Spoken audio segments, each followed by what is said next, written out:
Yo quiero comenzar haciéndoles una pregunta. La primera pregunta es: ¿alguna vez te has sentido apartado del Padre porque le has fallado? ¿Alguien alguna vez se ha sentido apartado de Dios? ¿Que tú le hayas fallado a Dios y te hayas sentido apartado? Y la segunda pregunta es: ¿y aún así, a pesar de que te has sentido apartado porque le has fallado, aún así has sentido su amor, su perdón, su ayuda y su mirada? ¿Alguien ha compartido ese sentimiento? A ver, levanten la mano quien sí, porque no sé si soy el único. Dios es muy bueno. La prédica de hoy la he titulado Jesús en gracia. Dile a la persona que está a tu lado: Jesús en gracia.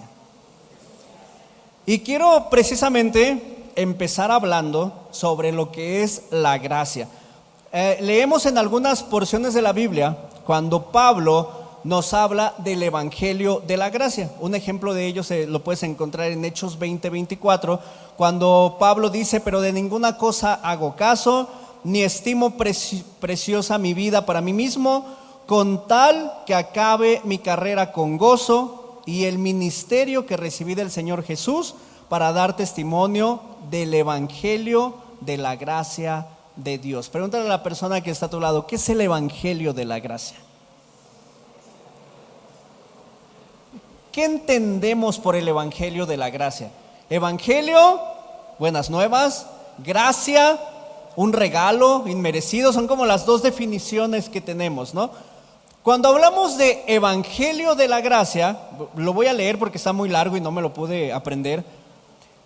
Quiere decir que cuando Dios vio nuestra condición perdida, ¿quién estaba perdido antes de conocer a Dios? Todos estábamos perdidos. Cuando Dios vio nuestra condición perdida, envió a su Hijo unigénito y puso toda la deuda de nuestro pecado en Él, en Jesucristo. Y luego perdonó nuestro pecado mientras Cristo pagaba nuestra deuda, y así logró hacernos libres. ¿Cuántos libres hay hoy en esta mañana? Amén. Por la deuda que Jesucristo pagó. El evangelio de la gracia. Lo esencial de la salvación de Dios es la gracia divina. Y esa gracia, fíjense muy bien, se refiere al favor de Dios hacia nosotros.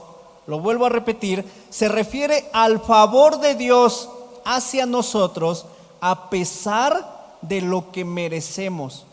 Y no solo el perdón de nuestro pecado o la salvación de nuestra alma, sino que todo lo que tenemos viene de la gracia de Dios. Algunos ejemplos que vienen de la gracia de Dios es su bondad. ¿Quién ha visto la bondad de Dios? Su amor. ¿Quién se ha sentido amado por Dios? Su misericordia. ¿Quién Dios le ha mostrado su misericordia a pesar de que tal vez no te merezca su misericordia? Y la respuesta a nuestras oraciones. Pero todo esto es en virtud de que Jesús pagó la deuda.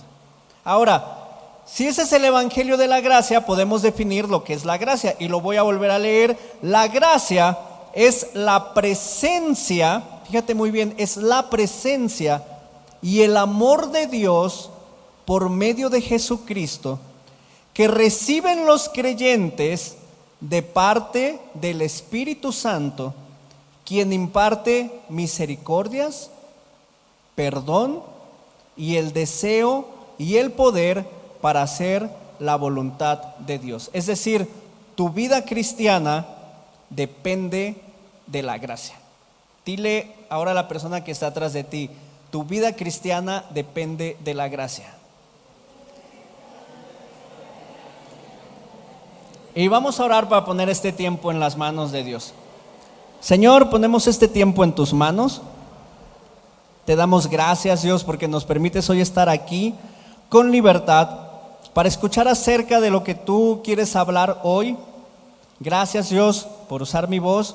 Gracias, Dios, porque quieres hablarnos como iglesia, a mí y a todos nosotros.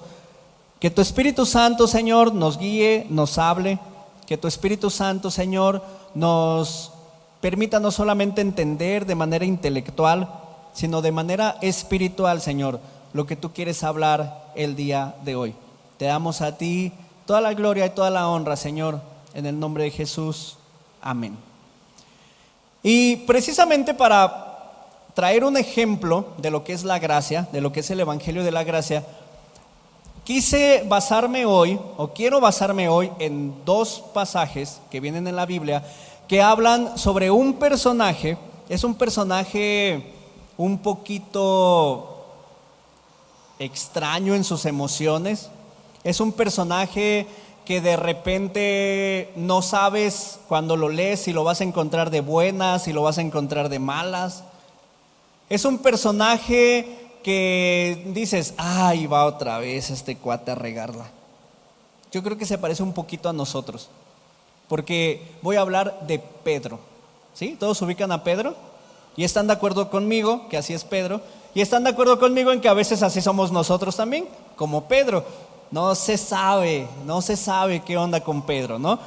Y estos dos pasajes que vamos a ver obstáculos en la vida de Pedro, pero quiero recalcar y quiero resaltar mucho lo que es la gracia que viene de parte de Jesucristo en la vida de Pedro. Y aunque se da la gracia en la vida de Pedro, y aunque tal vez pareciera que es Pedro sobre el que gira alrededor todo y la estrella del momento, en realidad es Jesucristo, porque la gracia de Jesucristo y el propósito de su gracia no es para que nosotros nos sintamos bien, no es para que nosotros no suframos, no es para que nos meta en una burbuja y el mundo ya no nos ataque, no es para eso, sino la gracia de Dios es para mostrar su poder, su misericordia, y todo se trata solamente de Él. Entonces, quiero que veamos la vida de Pedro y quiero que veamos precisamente su vida a través de la gracia de Jesucristo. Así que, por favor, ve conmigo a Mateo 15. Vamos a leer del versículo 22 al versículo 32. Vamos a identificar la gracia, la presencia y el amor por medio de Jesucristo en este pasaje. Mateo 15, 22 al 32. ¿Ya lo tienen? Y si no, creo que ahorita va a aparecer. Enseguida, Jesús hizo que los discípulos subieran a la barca y se adelantaran al otro lado, mientras él despedía a la multitud. Después de despedir a la gente, subió a la montaña para orar a solas. Al anochecer, estaba allí él solo y la barca ya estaba bastante lejos de la tierra, zarandeada por las olas, porque el viento le era contrario. En la madrugada, Jesús se acercó a ellos caminando sobre el lago. Cuando los discípulos lo vieron caminando sobre el agua, quedaron aterrados.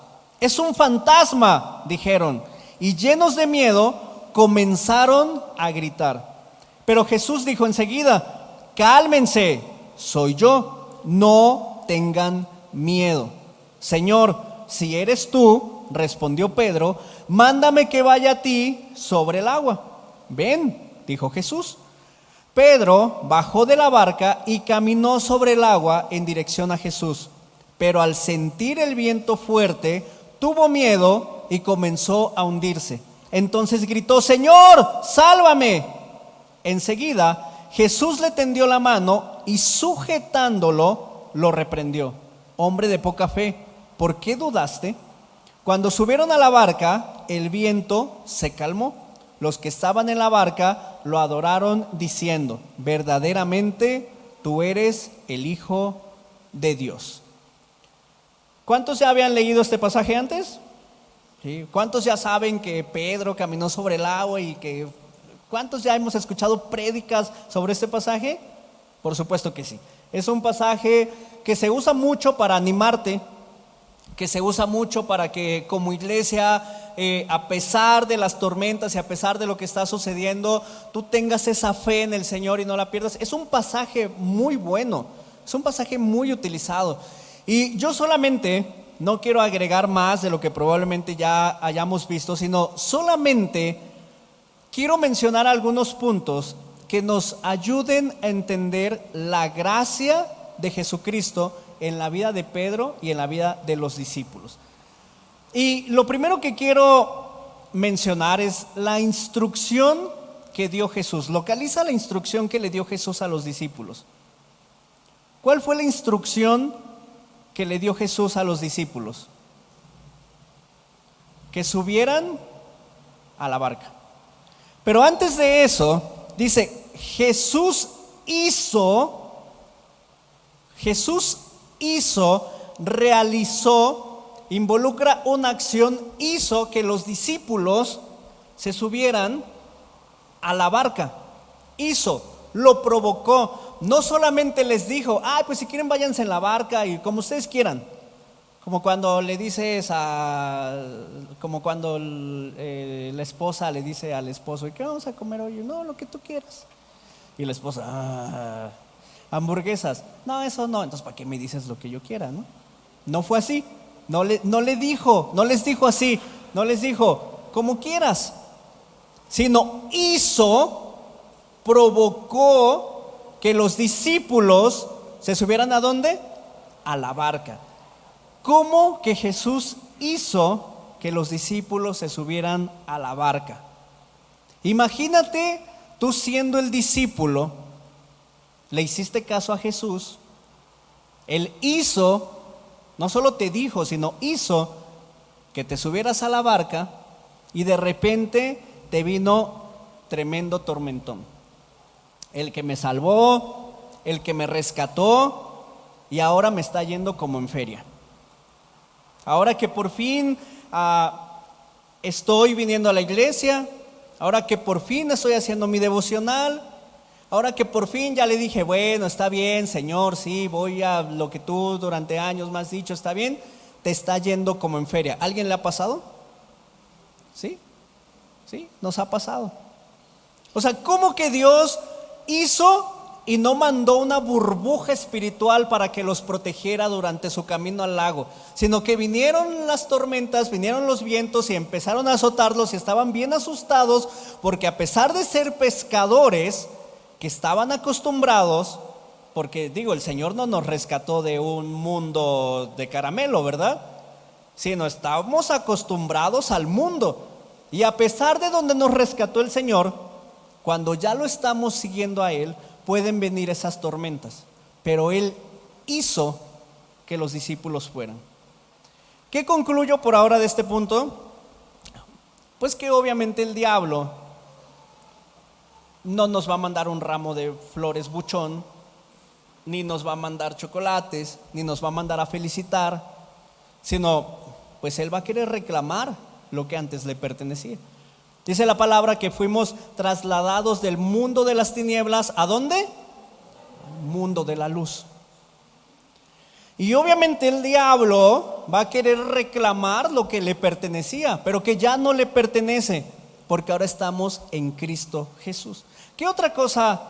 Amén. ¿Qué otra cosa podemos ver ahí? Jesús de repente aparece caminando sobre las aguas. Ellos lo ven y aterrados, yo creo que se les olvidó la tormenta en ese momento, gritaron, ¡un fantasma! Gritaron, no dijeron, ¡ay, un fantasma! No cuchichearon, no susurraron, sino gritaron, ¡un fantasma! ¿Y Jesús qué les dijo? Cálmense. Dile a la persona que está a tu lado, cálmate. No así, cálmate, no, sino cálmate. Yo no creo que Jesús les haya dicho un fantasma y Jesús, cálmate. No, sino cálmense, tranquilos. Soy yo, les dijo Jesús. Señor, si eres tú, respondió Pedro, mándame que vaya a ti sobre el agua. Ven, dijo Jesús. Pedro bajó de la barca y caminó sobre el agua en dirección a Jesús. Cuando leemos eso, ¿cuántos discípulos se supone que había en la barca? Ahí estaban todos, en una barca. ¿Y cuántos discípulos se atrevieron a decirle a Jesús: si realmente eres tú, haz que yo vaya. Uno. Y ese fue el imprudente de Pedro, que no sabía lo que le esperaba. El valiente de Pedro, el que siempre estaba preparado para darla toda. Ese era Pedro, el que no sabías cómo iba a reaccionar, pero Pedro estaba dispuesto. Había una disposición en su corazón. Y yo creo que en ese momento Pedro estaba diciendo: yo estoy dispuesto a arriesgar mi vida por quien tú dices que eres. Voy a poner la escena de nuevo. Estaban en la barca, estaba la tormenta, ven a alguien acercarse, ellos gritan: ¡un fantasma! Y de repente Jesús les dice: cálmense, soy yo. Y es como: ¿sí será él? ¿Le creo? ¿O es el fantasma diciéndome que es él? ¿Sí me explico? ¿Cómo reaccionarías tú? Y entonces en ese momento Pedro le dice: si realmente eres tú, haz que vaya yo sobre el agua. O sea, estoy dispuesto a arriesgar a que no seas tú. Estoy dispuesto a arriesgar a lo que tú dices que eres, por saber si realmente eres tú. Y aquí la pregunta es: ¿estás dispuesto a arriesgarlo todo por seguir avanzando en tu matrimonio? ¿Estás dispuesto a arriesgarlo todo por seguir orando y luchando por tu hija, por tu hijo, por tus nietos, por tus sobrinos, por tu familia? Orando y creerle al Señor cuando te dice: cálmate, soy yo. Y decirle: Señor, si realmente eres tú, entonces voy a ir. ¿Estás dispuesto realmente a seguir avanzando en tu santidad? Ya me caí, me levanto. Ya me caí, me levanto. Me levanto. ¿Estás dispuesto realmente a arriesgar por quien Jesús dice que es? Ellos no tenían la certeza. Ellos pensaban que era un fantasma. Tal vez estás en una situación o has estado en una situación donde Jesús te dice: créeme. Pero ¿sí será él? ¿Sí escuché bien? ¿Sí leí bien? ¿Sí oré bien? ¿Sí discerní bien? ¿Sí soñé bien? Y es el Señor diciéndote: créeme. ¿Estás dispuesto a creerle? Es la pregunta que probablemente se hizo Pedro en ese momento. Y les voy a leer algo que puse aquí. Dios nunca va a hacer nada con gente cobarde, sino con aquellos que están dispuestos a dejar de amarse a sí mismos para poder avanzar en la obra de Dios. Lo voy a volver a leer. No es ofensivo, ¿de acuerdo? Dios nunca va a hacer nada con gente cobarde, sino con aquellos que están dispuestos a dejar de amarse a sí mismos para poder avanzar en la obra de Dios. El Señor que estaba ahí en ese momento no le dijo a Pedro: espérate, primero va fulano. No dijo, Pedro no le dijo: si eres tú, hazme ir sobre el agua. Y Jesús no le contestó: bueno, ok, a ver, párense todos en la orilla de la barca. No. Pedro dijo, el Señor le respondió a Pedro. Era un ping-pong entre ellos dos. Pedro comenzó a caminar sobre el agua.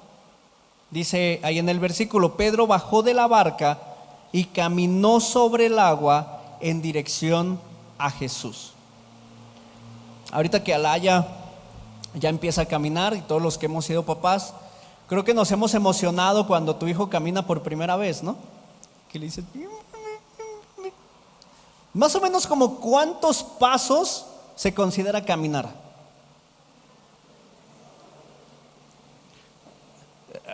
Así se cayó y algunos papás dicen: ya caminó, pero no es cierto, no es cierto.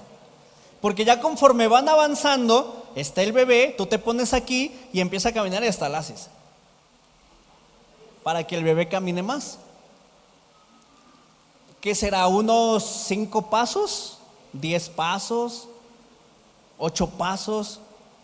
Dice: y Pedro bajó de la barca y caminó sobre el agua. Hay algunos dibujos en las Biblias de los niños en donde está la barca y luego ahí se hundió Pedro. Yo no creo que haya sido así. Yo creo que sí dio un par de pasos para que se haya considerado poner el verbo caminó sobre el agua. Pero al sentir el viento fuerte, tuvo miedo y comenzó a hundirse. Y otra pregunta sería, ¿por qué Pedro dejó de avanzar? A ver, pregúntale al que está a tu lado y ¿por qué Pedro dejó de avanzar? Y respóndanse. ¿Por qué Pedro dejó de avanzar? Se tropezó con una piedra. Se cayó, sí. Se iba caminando y se cayó. Tengo algunas ideas por acá. ¿Por qué Pedro dejó de avanzar? Pedro no se hunde porque haga falta la presencia de Dios.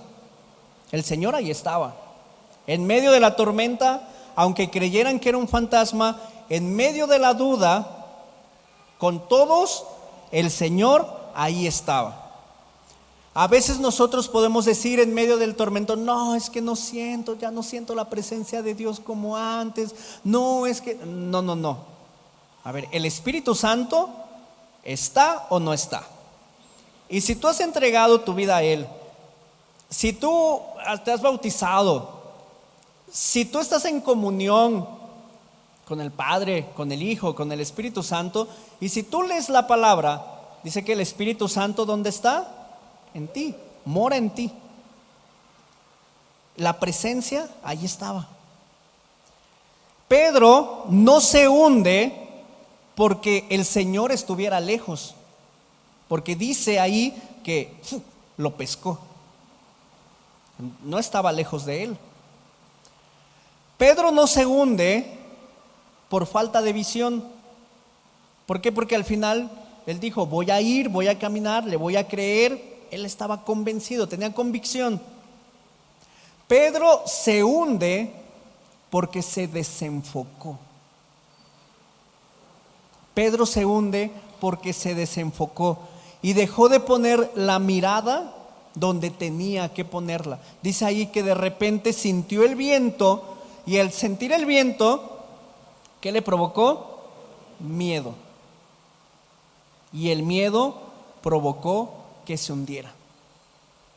Y obviamente sentimos porque no somos de palo. No eres un robot.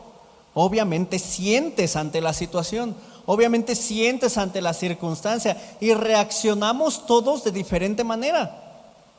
Pero algo importante es que tenemos que seguir avanzando. No tenemos que desenfocarnos y sobre todo tenemos que dejar que la gracia de Dios nos sostenga y nos levante. Dice, Pedro gritó, Señor, sálvame. Y el Dios de todas las oportunidades, el Señor de la gracia, estuvo ahí para restaurar a Pedro, para reprenderlo también, para amarlo, para animarlo. Y dice ahí en la palabra que lo sujetó. Y si tienes mucha imaginación,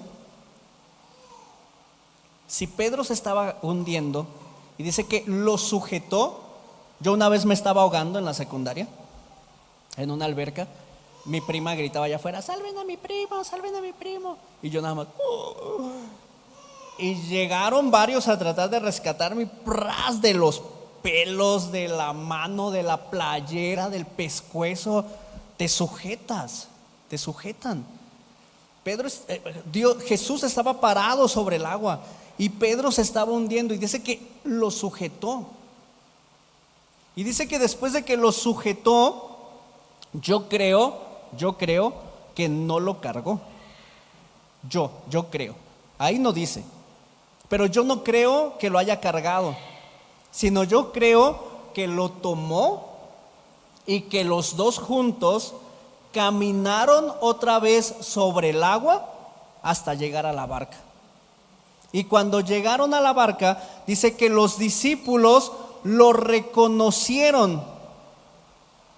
¿Tú crees que después de eso los discípulos o el mismo Pedro volvieron a ser los mismos? Después de ver semejante cosa, que sí, que no era un fantasma, que era Jesús, que Pedro, mi cuate, mi amigo, caminó sobre el agua, que el Señor lo sujetó y que vinieron de regreso los dos caminando sobre el agua. Yo creo que no.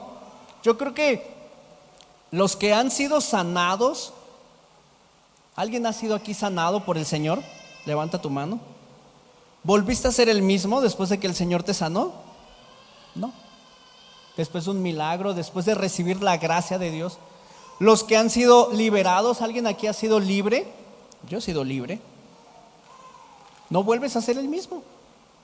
Después de los que han visto una restauración en su familia o en ti mismo, ¿has vuelto a ser el mismo? ¿No? Después de los que han sentido la presencia de Dios, ¿alguna vez has sentido la presencia de Dios y has dicho, escuché la voz de Dios? ¿Te ha pasado? ¿Has vuelto a ser el mismo? No. Los que han sido bendecidos en sus trabajos, después de que le han dicho, Señor, ¿sabes qué? Ya no puedo, ayúdame. No has vuelto a ser el mismo. Los que han llegado incluso de otras iglesias y han dicho, por fin encontré lo que estaba buscando, o los que han regresado a casa, no vuelves a ser el mismo. Porque cuando el Señor te muestra su gracia, cuando el Señor, a pesar de que te desenfocas, a pesar de que te hundes, a pesar de que para ti es un fallo, el Señor muestra su gracia y te ama y te salva. Amén. Y dice, cuando subieron a la barca, el viento se calmó. Los que estaban en la barca lo adoraron diciendo, verdaderamente tú eres el Hijo de Dios. ¿Cuántos pueden decir que verdaderamente Jesucristo es el Hijo de Dios? A ver, dilo, ahí en donde estás. Y Jesús, tú eres el Hijo de Dios. Jesús, tú eres el Hijo de Dios. Y así es como vemos una forma en la que Jesucristo mostró su gracia hacia Pedro. Quiero irme a otro pasaje. Busca conmigo, por favor, Mateo 26. Y cuando tengas Mateo 26, nos vamos a ir al versículo 31.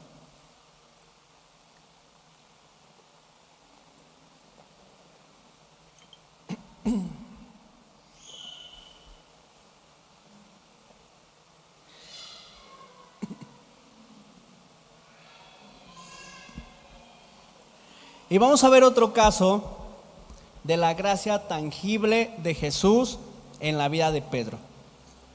Yo te quiero hacer una pregunta un poquito sobre este tema. ¿Alguna vez le has prometido algo al Señor y no lo has cumplido?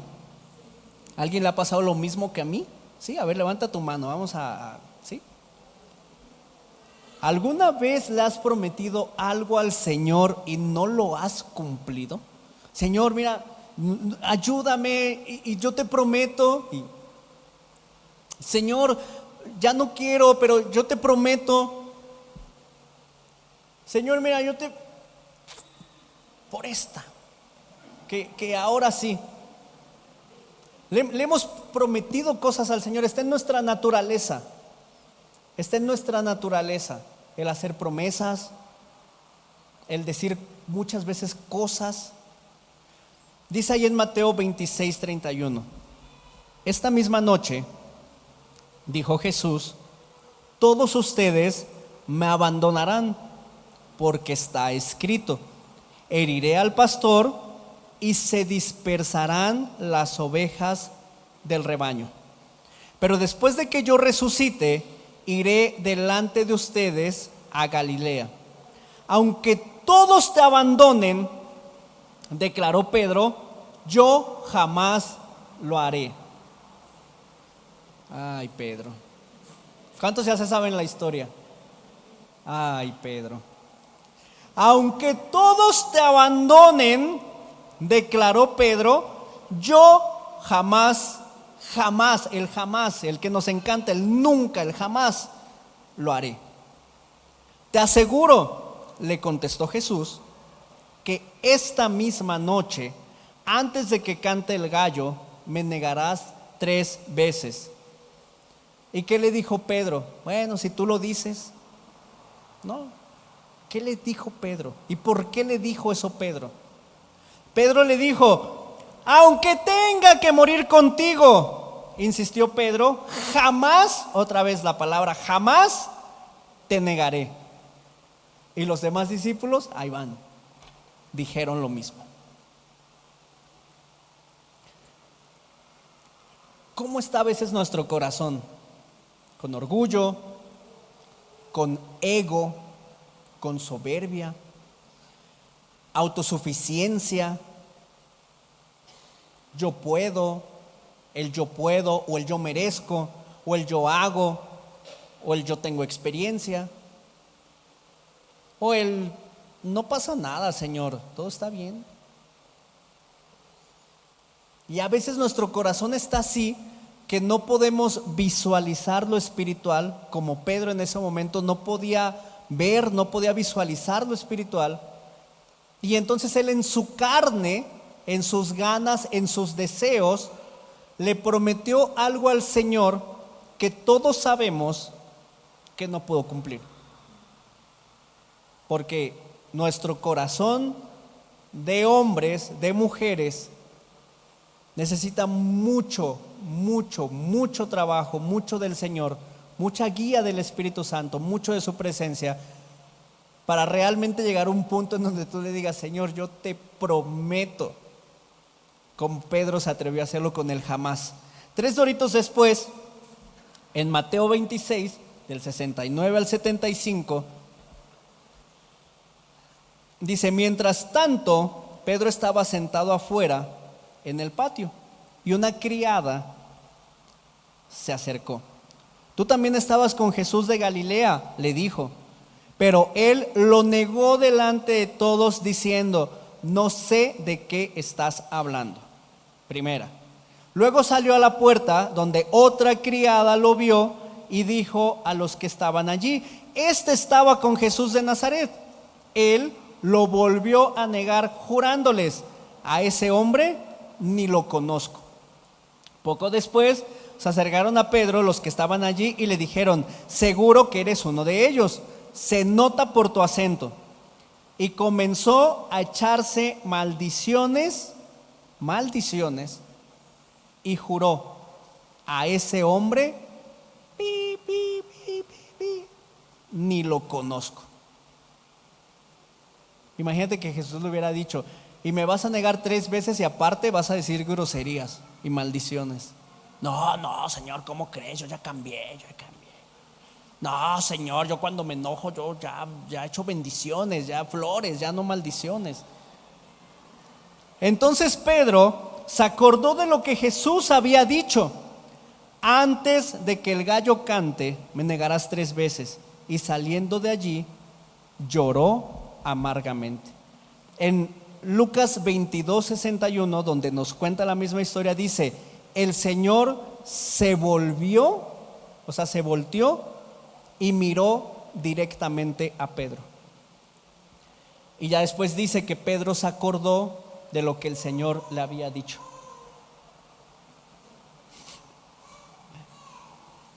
¿Sabes por qué le fallas al Señor? Porque nuestro corazón le hace falta mucho de la presencia del Espíritu Santo. Por lo que decíamos hace rato, por el ego, por la autosuficiencia, por el yo puedo, por nuestra carne, incluso por nuestra religiosidad. Por eso le fallamos al Señor. Y aquí la pregunta es, ¿qué hizo Pedro? Dice, lloró amargamente. Y después, ¿qué fue de Pedro? ¿Te acuerdas? ¿Y tú qué harías? En Juan 21, versículo 3, así sin más ni más, Pedro dijo, me voy a pescar. Lo único que dijo. No dio más explicaciones, no dijo más. Solamente Pedro dijo: me voy a pescar. ¿Qué era Pedro antes de que el Señor lo llamara? ¿Un qué? Un pescador. Pedro no sabía hacer otra cosa, no había aprendido otro oficio. Su vida antes de conocer a Cristo, ¿cuál era? Ser un pescador. Entonces, ya no estaba Jesús, visiblemente, ya lo había traicionado Pedro, lo había negado. Dice que lloró amargamente. ¿Alguna vez has llorado amargamente? Lloró amargamente y su decisión dijo: me voy a pescar. Se fue a su lugar seguro. Probablemente dijo: bueno, pues ya esto se acabó, este Big Brother se acabó, el Gran Hermano, la casa de los famosos. Dijo: ya se acabó esto, tengo que comer, me voy a pescar. Es lo que sé hacer. Regreso a lo que sé hacer. ¿Qué haces tú cuando le fallas a Dios? ¿A dónde vas? Pregúntate, no le preguntes al marido, déjalo en paz. Pregúntate tú, ¿qué haces cuando le fallas a Dios? ¿A dónde vas? ¿Dónde te ocultas? Pedro no dijo: me voy a pecar, dijo: me voy a pescar. Pero probablemente algunos de nosotros, cuando le hemos fallado al Señor, tu instinto, tu carne, tu naturaleza pecaminosa, tal vez no te manda a pescar, te manda a pecar. ¿A dónde vas cuando le fallas al Señor? ¿A lo que conocías antes? ¿A refugiarte probablemente como Pedro lo hizo? Es muy interesante esta pregunta, porque hace rato todos aceptamos que hemos fallado alguna vez al Señor. Entonces, si todos hemos fallado alguna vez al Señor, entonces es muy probable que todos en algún momento, como Pedro, que refleja la naturaleza de nosotros, nos hayamos ido a pescar o a pecar.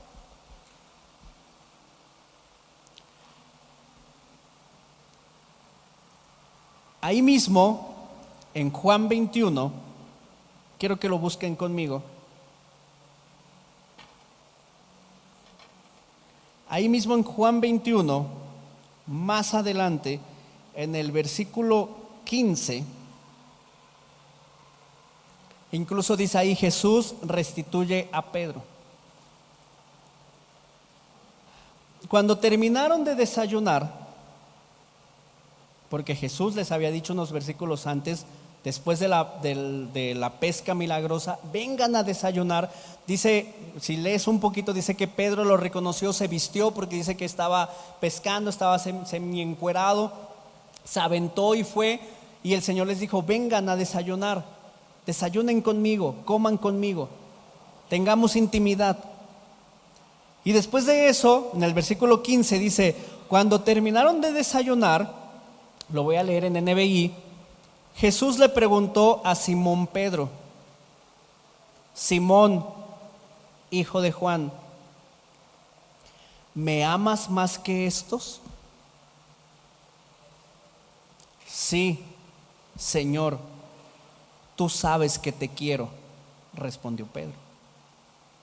Apacienta mis corderos, le dijo Jesús. Y volvió a preguntarle: Simón, hijo de Juan, ¿me amas? Pedro respondió: sí, Señor, tú sabes que te quiero. Y Jesús le dijo: cuida de mis ovejas. Por tercera vez Jesús le preguntó: Simón, hijo de Juan. Y fíjate, ahora le dijo: ¿me quieres? A Pedro le dolió que por tercera vez Jesús le hubiera preguntado: ¿me quieres? Así que le dijo: Señor, tú lo sabes todo, tú sabes que te quiero. Estaba yo buscando, estaba yo haciendo la prédica con una Biblia de estudio que tenemos ahí, y en la Biblia de estudio hace la diferencia entre la palabra agapau y fileo. ¿Cuántos han escuchado de un amor ágape? ¿Lo has escuchado alguna vez?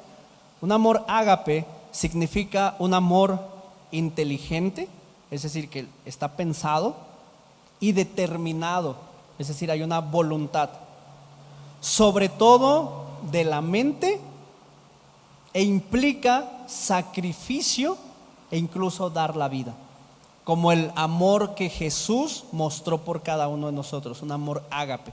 Incluso tal vez me atrevería a decir como el amor que una madre o un padre podría dar su vida, la vida por sus hijos. Pero el amor fileo implica un caluroso afecto natural de las emociones, que es un amor afectivo más personal. Amiguis, te quiero. Yo también. Nos queremos. Te quiero, sí, qué padre, esa emoción, ese sentimiento, te quiero. Pero el amor ágape es algo más profundo. Ya lo había dicho el salmista José José, ¿se acuerdan? Porque amar y querer no es igual. Amar es sufrir y querer. Ese sí se lo saben, ¿verdad? Pero a ver, les pregunto el Salmo 120, a ver si se lo saben. Volvamos a leer este mismo pasaje, ya sabiendo estas definiciones. Dice: cuando terminaron de desayunar, Jesús le preguntó a Simón Pedro: Simón, hijo de Juan, ¿me agapeas o me agapas más que estos? Sí, Señor, tú sabes que te fileo, contestó Pedro. Apacienta mis corderos, le dijo Jesús. Y volvió a preguntarle: Simón, hijo de Juan, ¿me agapas? Pedro respondió: sí, Señor, tú sabes que te fileo. Y Jesús le dijo: cuida de mis ovejas. Por tercera vez Jesús le preguntó: Simón, hijo de Juan, ¿me fileas?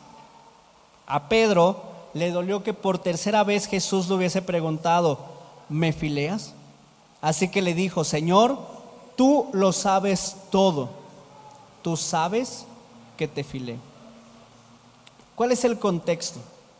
Pedro sabía que le había fallado al Señor. Pedro sabía que el Señor sabía que si él le decía: sí, te agapeo, el Señor era capaz de decirle: ¿qué estás hablando, Pedro? Tuviste la oportunidad de dar tu vida por mí y 3 veces me negaste. ¿Qué estás hablando, Pedro? Pero Pedro se sinceró con el Señor y le dijo: Señor, tú sabes que no me da. Tú me pediste agapearte. Estoy inventando los términos, no sé cómo se. Tú me pediste agapearte, pero a mí solo me da para afiliarte. Y entonces el Señor le volvió a preguntar: ¿me agapeas? Y Pedro así como: Señor, tú sabes que no te agapeo. Tú sabes que a lo más que puedo llegar, y ya te lo demostré, es que te fileo. Y entonces parece que el Señor le baja una rayita y le dice: Pedro, ¿me fileas?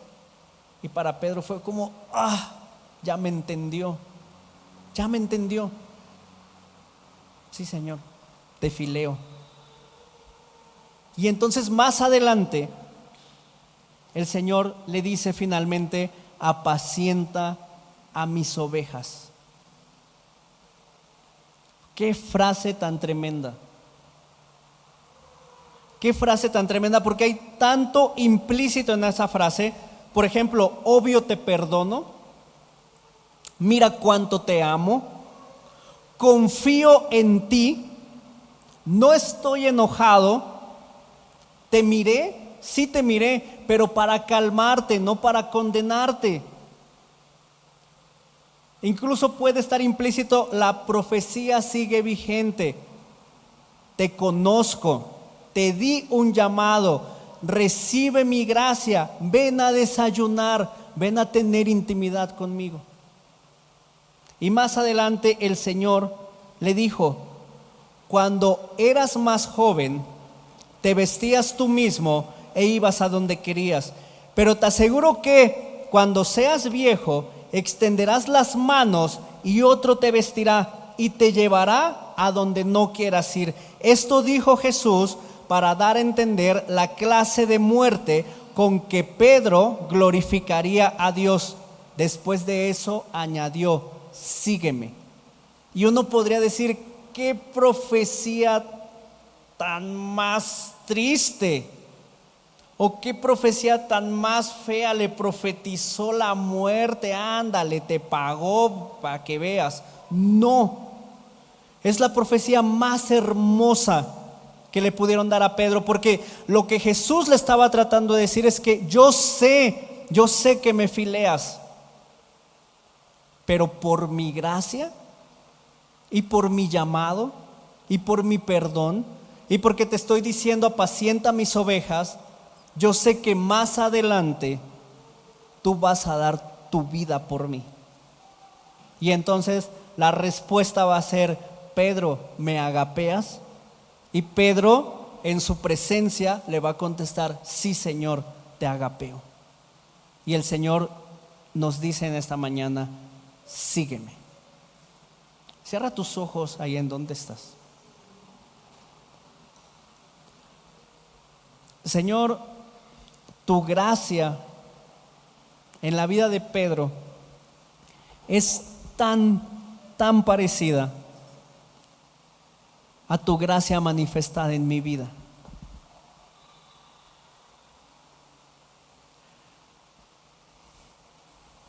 ¿Qué puedo decirte más que gracias?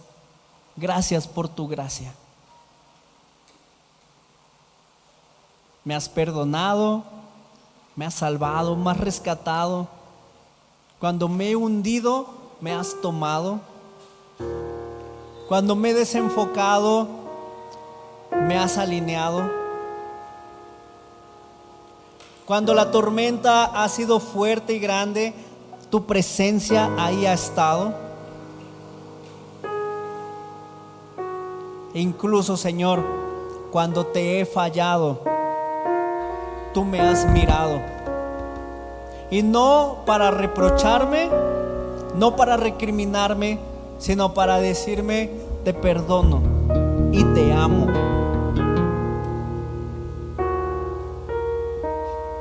Señor, a pesar de que no he cumplido mi palabra y te he prometido cosas que no he cumplido, tú no me has abandonado, sino al contrario, me has restaurado. Señor, tu gracia es tan hermosa. ¿Qué sería de nosotros sin tu gracia, Jesucristo? Sin el perdón de nuestros pecados, ¿qué sería de mí si yo tuviera que pagar lo que tú ya pagaste? Jesucristo, tu gracia es tan hermosa y no tiene precio. No hay nada que pueda comprar esa gracia, y tú has decidido otorgármela a mí. El Señor de las muchas oportunidades, el Señor de la gracia, se ha fijado en mí.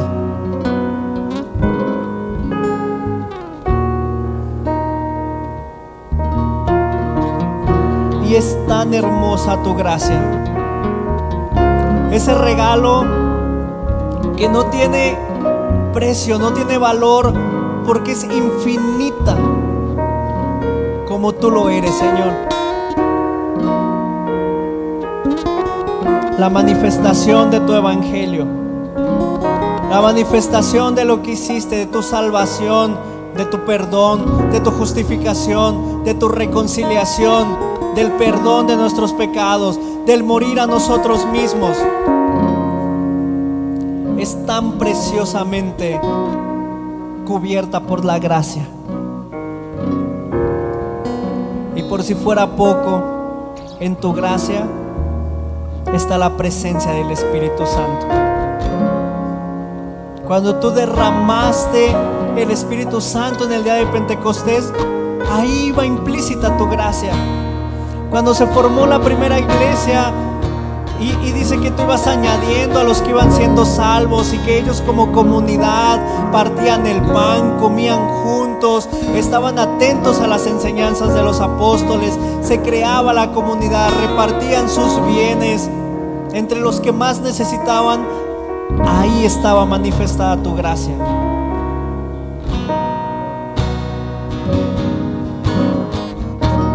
Y sabemos, Dios, sabemos, Señor, que tu gracia no es para que yo me sienta bien,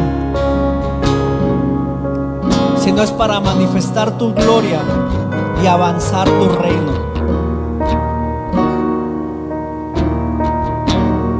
Gracias por tu gracia.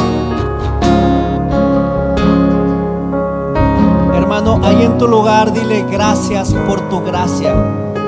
Y solo dile esa frase: gracias por tu gracia. Gracias por tu gracia.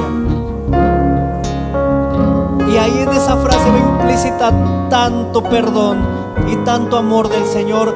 Gracias por tu gracia. Es lo único que podemos decir, y podemos terminar así: gracias por tu gracia. Gracias por tu gracia, Señor. Gracias por tu gracia, mi Dios. De verdad, gracias por tu gracia. Eres tan bueno, eres tan fiel, eres tan hermoso, tan misericordioso. Gracias por tu gracia. Gracias por tu gracia. Es que no me caben más palabras más que gracias por tu gracia. Todo lo que has hecho, todo lo que has dicho, gracias por tu gracia. Todo lo que has perdonado, todo lo que has cargado, todo lo que te he fallado, gracias por tu gracia. Porque has estado ahí con mi familia, con mis hijos. Gracias por tu gracia. Porque tu obra ha avanzado, porque has derramado tu gracia sobre esta iglesia. Gracias por tu gracia.